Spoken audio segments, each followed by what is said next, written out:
Hey everyone, Juan Torres here with Cardinal Financial. I've been meaning to make this video for quite some time now. Finally got around it. Actually, finally remembered. So here's what not to do at your pre-approval stage.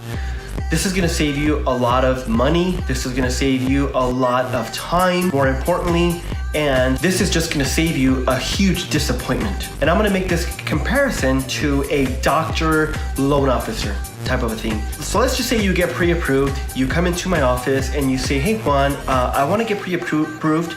Here are my income documents and by the way, here's a copy of my credit report that the previous loan officer ran for me. You don't wanna do that, here's why. Doing that, you coming into the office with your income documentation and telling me not to run your credit because you've already provided me with the copy from the previous lender is equivalent to you going to the doctor, requesting to get a physical and telling the doctor, I want a physical, but you can't draw blood because here's a copy of my previous physical. Big no-no.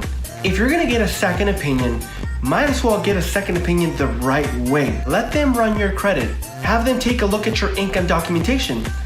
Have them give you a pre-approval letter, and last but not least, have them give you, more importantly, a good faith estimate outlining. By the way, this is the most not fun part about providing a second opinion to you, the consumer. When you don't know what your maximum purchase price is, you don't know what type of a loan you're going with, when you don't know your interest rate, when you don't even know what your down payment is or your monthly payment is. Be sure that wherever you're getting pre-approved, okay, you know what the purchase price is, you know what type of a loan it is, you know what your down payment is, you know if there's any mortgage insurance that's being financed onto the loan, know what your principal and interest payment is, what your property taxes are, what your fire insurance payment is, and if you're paying mortgage insurance, find out what it is. If you're paying an HO6, find out too.